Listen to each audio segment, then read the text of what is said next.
એક તરફ જ્યાં સ્થાનિક સ્વરાજની ચૂંટણીની તૈયારી થઈ રહી છે, તો બીજી તરફ કોંગ્રેસ પક્ષ દ્વારા ગતરોજ ધાનેરા તાલુકાના સંગઠન પ્રમુખની જાહેરાત કરી છે। ધાનેરા તાલુકા પ્રમુખ તરીકે ઈશ્વરભાઈ ચૌધરી, જ્યારે ધાનેરા શહેર પ્રમુખ તરીકે જયેશભાઈ સોલંકીના નામની જાહેરાત પ્રદેશ કોંગ્રેસ દ્વારા કરવામાં આવી છે। ધાનેરા તાલુકા સહિત ગુજરાતના ઘણા ખરા તાલુકામાં તાલુકા પંચાયત, જિલ્લા પંચાયત અને નગરપાલિકાની સામાન્ય ચૂંટણી આવી રહી છે। ધાનેરા તાલુકાની સ્થાનિક સ્વરાજની ચૂંટણીમાં જીત મેળવવા માટે તાલુકા અને શહેરની જવાબદારી માટે રાજકારણના અનુભવી પ્રમુખની જાહેરાત કરવામાં આવી છે।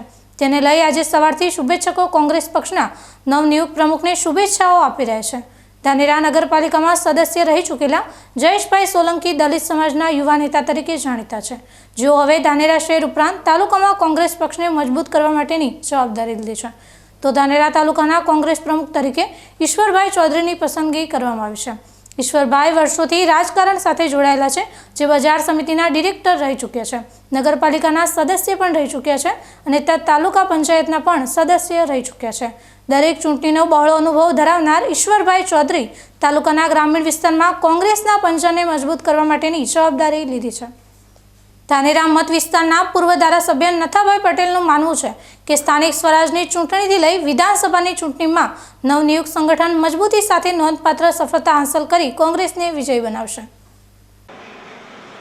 આજે ધાનેરા તાલુકામાં ગુજરાત પ્રદેશ કોંગ્રેસ સમિતિની સૂચના અનુસાર નવીન તાલુકા શહેર પ્રમુખ અને તાલુકાના ગ્રામ્ય વિસ્તારના પ્રમુખ તરીકેની જે કંઈ નિમણૂક ભાઈ કરવામાં આવી છે, ભાઈ શ્રી ઈશ્વરભાઈની ગ્રામ્ય વિસ્તારમાં નિમણૂક કરવામાં આવી છે અને ભાઈ શ્રી જયેશભાઈ સોલંકીની શહેરમાં નિમણૂક કરવામાં આવી છે। તે બદલ ગુજરાત પ્રદેશ કોંગ્રેસ સમિતિનો હું ખૂબ ખૂબ આભાર માનું છું।